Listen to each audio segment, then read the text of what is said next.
क्या होता है जब करोड़ों लोग एक पत्थर के सामने सिर झुकाते हैं?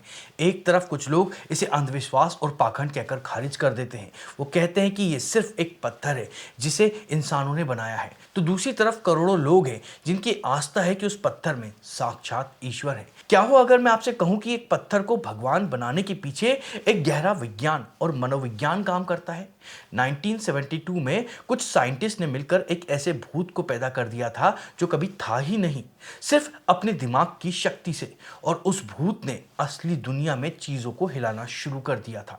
ये कोई कहानी नहीं है बल्कि एक डॉक्यूमेंटेड साइंटिफिक एक्सपेरिमेंट है। तो सवाल ये है कि अगर कुछ लोग मिलकर एक नकली भूत बना सकते हैं तो क्या करोड़ों लोगों की आस्था मिलकर एक पत्थर में सच में प्राण डाल सकती है?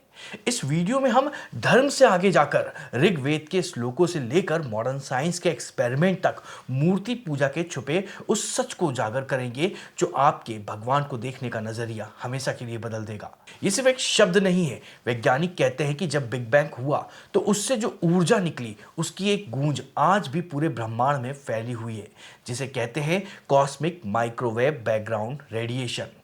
हमारे ऋषियों ने हजारों साल पहले इस गूंज को ओम कहा था। ये वो मौलिक ध्वनि है जिससे हर चीज बनी है। जब आप ध्यान लगाकर ओम बोलते हैं तो आप सचमुच अपने शरीर की ऊर्जा को पूरे ब्रह्मांड की ऊर्जा के साथ में ही फ्रीक्वेंसी के साथ में उसको सिंक करते हैं। इसे साउंड रेजोनेशन कहते हैं। जैसे एक वाइब्रेट करता हुआ ट्यूनिंग फोर्क अपने पास रखे हुए दूसरे शांत ट्यूनिंग फोर्क में भी वाइब्रेशन करा देता है, वैसे ही ओम की ध्वनि आपको यूनिवर्स के साथ में सिंक कर देती है। और जब आप एक बार ब्रह्मांड की इस अनंत ऊर्जा से जुड़ जाते हैं तब शुरू होता है असली काम। इसके बाद आप जिस भी देवता का मंत्र पढ़ते हैं, जैसे कि वक्रतुंड महाकाय, तो आप उस अनंत ऊर्जा को एक नाम, एक रूप और एक पहचान दे देते हैं। आप उस कॉस्मिक एनर्जी को गणेश जी के रूप में केंद्रित कर देते हैं, चैनलाइज कर देते हैं। लेकिन यहीं पर सबसे बड़ा सवाल खड़ा होता है। अगर सिर्फ आवाज और मंत्रों में इतनी शक्ति है, अगर हम सिर्फ ध्वनि से उस ब्रह्मांडी ऊर्जा से जुड़ सकते हैं, तो फिर हमें अपने सामने एक पत्थर की मूर्ति रखने की क्या जरूरत है? क्या हमारा दिमाग इतना शक्तिशाली है कि वो बिना किसी आधार के, बिना किसी फोकस पॉइंट के इतनी बड़ी ऊर्जा को संभाल सकता है? 1972 में टोरंटो में 8 वैज्ञानिकों के एक समूह ने एक बहुत ही अजीब सा प्रयोग का फैसला किया। उन्होंने सोचा, क्या हम सब मिलकर सिर्फ अपने दिमाग की शक्ति से एक भूत मतलब घोस्ट बना सकते हैं? उन्होंने एक काल्पनिक किरदार बनाया और उसका नाम रखा फिलिप्स आइल्सवुड। उसकी एक पूरी कहानी गढ़ी गई कि वो 17वीं सदी का एक रईस था। उसकी एक पत्नी थी, एक प्रेमिका थी, और उसकी मौत कैसे हुई थी सब कुछ मनगढ़ंत था। मतलब कुछ भी असली नहीं था, बस उन्होंने कहानियां बनाई गई। फिर वो 8 लोग हर हफ्ते बैठकर उस काल्पनिक फिलिप पर ध्यान लगाने लगे, उससे बात करने की कोशिश करने लगे। शुरुआत में कुछ नहीं हुआ, लेकिन फिर एक दिन अचानक उस कमरे की टेबल वाइब्रेट करने लगी। कुछ हफ्तों बाद टेबल अपने आप एक पैर पर उठने लगी और उनके सवालों का जवाब देने लगी। 1 दस्तक का मतलब था हाँ, 2 दस्तक का मतलब था ना। उस काल्पनिक भूत ने उन सवालों के भी जवाब दिए जो उनकी बनाई गई कहानी से बाहर थी। उस कमरे की लाइटें जलने बुझने लगी। ये सब कुछ कैमरे पर रिकॉर्ड किया गया था। सोचिए, एक भूत जो कभी था ही नहीं, जो सिर्फ कुछ लोगों की कल्पना की उपज था, वो असली दुनिया में असर डालने लगा, वो वास्तविक हो गया। इस एक्सपेरिमेंट को द फिलिप एक्सपेरिमेंट के नाम से जाना जाता है और इसने कलेक्टिव कॉन्शियसनेस यानी सामूहिक चेतना की थ्योरी को साबित कर दिया था कि जब बहुत सारे लोग एक ही चीज पर एक ही विश्वास के साथ में अपनी मानसिक ऊर्जा केंद्रित करते हैं तो वो चीज हकीकत का रूप लेने लगती है। अब एक पल के लिए रुकिए और सोचिए, अगर सिर्फ 8 लोग मिलकर कुछ ही महीनों में एक नकली भूत को इतनी शक्ति दे सकते हैं कि वो भौतिक दुनिया की चीजों को हिला सके, तो जब करोड़ों लोग हजारों सालों से एक ही मूर्ति, एक ही शिवलिंग पर अपनी आस्था, अपनी प्रार्थना, अपनी पूरी मानसिक ऊर्जा केंद्रित करते हैं, तो उस पत्थर में क्या बदलाव आता होगा या नहीं आता होगा? ये कोई भ्रम या अंधविश्वास नहीं है, ये क्वांटम फिजिक्स के उस सिद्धांत जैसा है जहां एक ऑब्जर्वर यानी देखने वाला वास्तविकता को बदल सकता है। यहाँ करोड़ों ऑब्जर्वर हैं, करोड़ों मन हैं जो एक ही जगह अपनी चेतना को फोकस कर रहे हैं। विज्ञान ने यह तो साबित कर दिया कि सामूहिक चेतना में एक अनदेखी शक्ति होती है, लेकिन क्या हमारे प्राचीन शास्त्र, क्या ऋग्वेद सच में मूर्ति पूजा का समर्थन करते हैं, या हम हजारों सालों से वेदों के खिलाफ जा रहे हैं? तो एक साधारण पत्थर और एक मंदिर में स्थापित मूर्ति में असल में फर्क क्या है? जवाब है ऊर्जा का केंद्रीकरण। इसे एक साइंटिफिक एनालॉजी से समझते हैं। सूरज की किरण जब फैली होती है तो वो आपको सिर्फ गर्मी देती है, लेकिन जब आप उन्हीं किरणों को मैग्नीफाइंग ग्लास से, लेंस से नीचे कहीं फोकस करते हैं तो आप किसी कागज को या लकड़ी को जला सकते हैं, उसमें आग लग जाती है। यहाँ वो मूर्ति उस लेंस का काम कर रही है। जब एक भक्त मूर्ति के सामने खड़ा होता है तो वो अपनी सारी भटकी हुई मानसिक ऊर्जा को, अपनी प्रार्थनाओं को, अपनी समस्याओं को एक बिंदु पर केंद्रित करता है। वो मूर्ति एक फोकस पॉइंट बन जाती है। अब इसे करोड़ों गुना आप बढ़ाकर देखिए। जब लाखों करोड़ों लोग पीढ़ी दर पीढ़ी एक ही पत्थर पर, एक ही मूर्ति पर अपनी श्रद्धा, अपनी ऊर्जा और अपने मंत्रों की ध्वनि केंद्रित करते हैं तो वो पत्थर सिर्फ पत्थर नहीं रहता, वो एक तरह की एनर्जी बैटरी या फिर कॉस्मिक एनर्जी कैपेसिटर बन जाता है। वो उस सामूहिक चेतना को अपने अंदर सोख लेता है।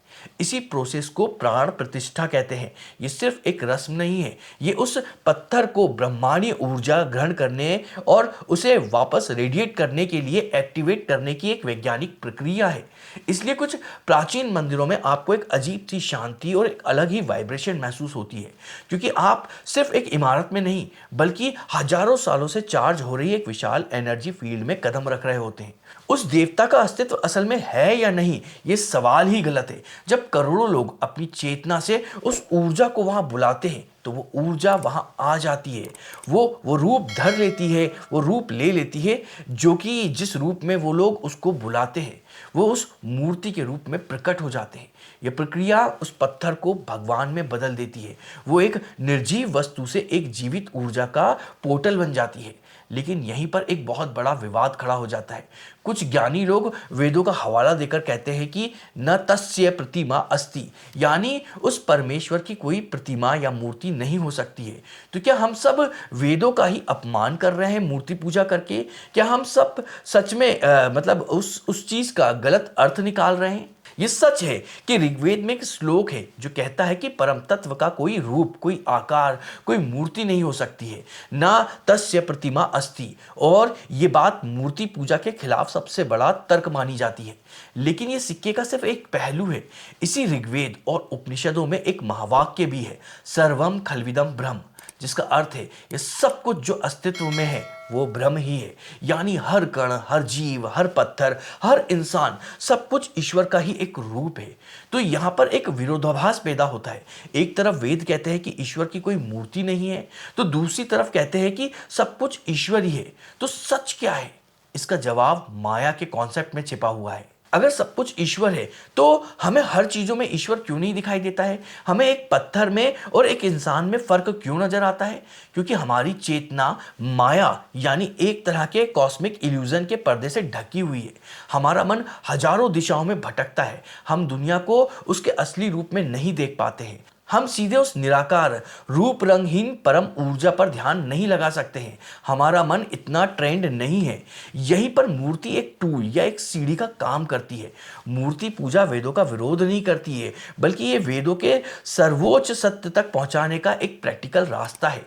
जब एक इंसान मूर्ति के सामने बैठता है तो वो उस सर्वम खल्विदम ब्रह्म वाले कॉन्सेप्ट को एक रूप देता है।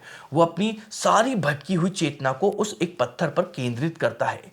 वो ये मानकर चलता है कि अगर सब कुछ ईश्वर है तो ये पत्थर भी ईश्वर है। और जब वो अपनी ऊर्जा उस पत्थर पर लगाता है तो जैसा हमने फिलिप एक्सपेरिमेंट में देखा था, वो पत्थर सच में उस ब्रह्मांडीय ऊर्जा का केंद्र बन जाता है। तो ऋग्वेद गलत नहीं है, वो सर्वोच्च सत्य को बता रहे हैं। लेकिन हमारे ऋषि इतने मनोवैज्ञानिक थे कि वो जानते थे कि आज का इंसान उसको सर्वोच्च सत्य तक पहुंचने के लिए एक सहारे की, एक फोकस पॉइंट की जरूरत पड़ेगी। मूर्ति वही सहारा है। तो अंत में सवाल ये नहीं है कि मूर्ति में भगवान है या नहीं, सवाल ये है कि क्या हमें वाकई मूर्ति की जरूरत है या हम सीधे उस निराकार ऊर्जा से जुड़ सकते हैं।